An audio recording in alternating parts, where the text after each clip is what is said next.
Well, here we are, 2008, going to celebrate the wonderful thing here in this province called Democracy 250.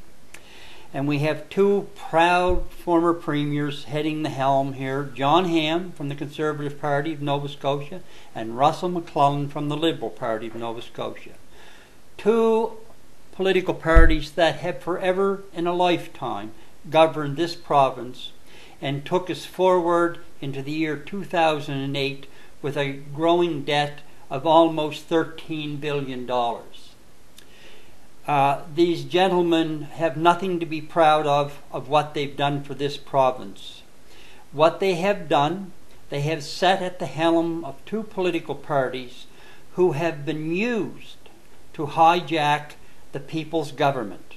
And once in power, either the Liberals or the Conservatives, when in power, they have turned around and used the taxation system to pick the pockets of every citizen in Nova Scotia in the name of public infrastructure.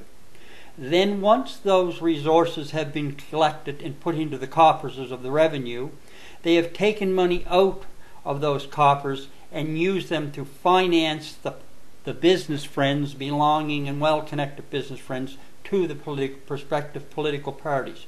This is not democracy. This is the hijacking of a people's government by a political party to use the taxation system to fill the pockets of their friends. We have in this province a $13 billion debt, an infrastructure from Sydney to Yarmouth that is in bad shape. Our highways are in bad shape. Our cities are falling apart. It's unreal what's going on here. We have senior citizens who are freezing their backsides off in the wintertime. We have gas going up. Basically every Friday gas goes up in the province of Nova Scotia, and this province collects millions of dollars off of those increases. This is not a democracy, people. You have been sucked in to think that going into that ballot, going in and marking your X on that ballot to get one of those two parties into power, you've been doing yourself a favor, when in actual fact you have been giving them permission to take your government and rip you off. And this is what people have to start to realize. We in Nova Scotia are not a democracy. We are electing and putting in place oligarchies. Little groups of people who plan and plot how they're going to scam and scheme their way through your wallet every election, and they do it. And they say, well, if you don't like me, the Conservative Party, then you can vote me out. Well, we do. And we turn around and we vote in their other half of their firm, the Liberals. And when they get in power, they continue on down the same path as where the Conservatives were, and vice versa. They keep switching back and forth, pointing the fingers at one another. Who's the good guy and who's the bad guy? We keep getting sucked in. We keep putting them over there in Province House. They keep writing taxation laws and regulations, picking our pockets and keeping us under control, their control, by keeping us broke. Pretty soon in Nova Scotia, we will be the largest aging population in Canada. And what is taking place today here? Well, our health care is in the toilet. I hear people complaining about pharmacare. It's going into the toilet. And these people that you elected and put into that place over there in called Province House, have been ripping you off and taking you for a major ride. And trust me, I do not personally believe the NDP or the Green Party will ever be any better, because a political party is a political party, and a political party is nothing more than a vehicle used to hijack the people's government, to use that government for their own means.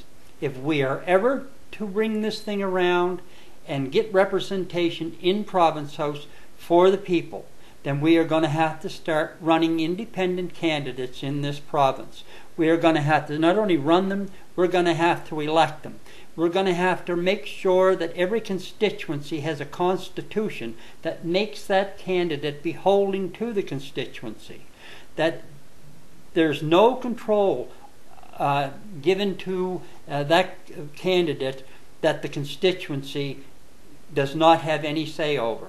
We can never again keep sending these political parties over there. Those candidates you vote for and you elect, they do not belong to you. They do not represent your constituency. They belong strictly to the party. And the party is used to steal away your government, to pick your pocket.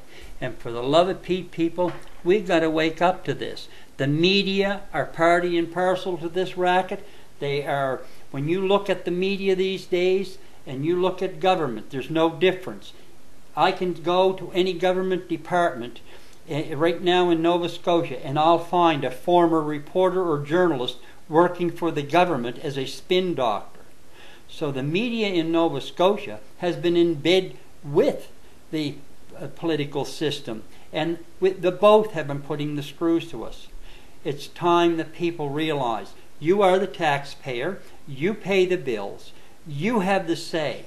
You have more control as a taxpayer than you do as a voter. As a voter, you have nothing going for you. You have no control and no power and no say. So let's look and try to get out of this little rut we've been sucked into. Let's start telling these political parties to get away and stay away from us. Do not, and do yourself a favor, do not give these political parties any money. Do not support them by putting a sign on your lawn. Do not support them with your vote.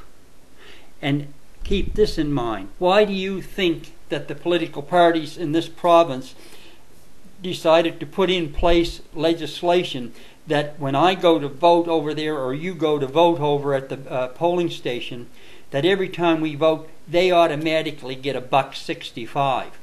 There's another really good thing to look at. They are not only picking our pockets to steal and use those monies for their friends, they are now coming to us and saying, you're going to finance our crooked campaigns. Come on, Nova Scotians, let's wake up. Let's stop this, please. Democracy 250 in Nova Scotia is a joke. Democracy here in Nova Scotia is a myth, as it is in Canada. So let's please rethink what we're doing here. We are actually causing ourselves more harm by supporting political parties. Take care.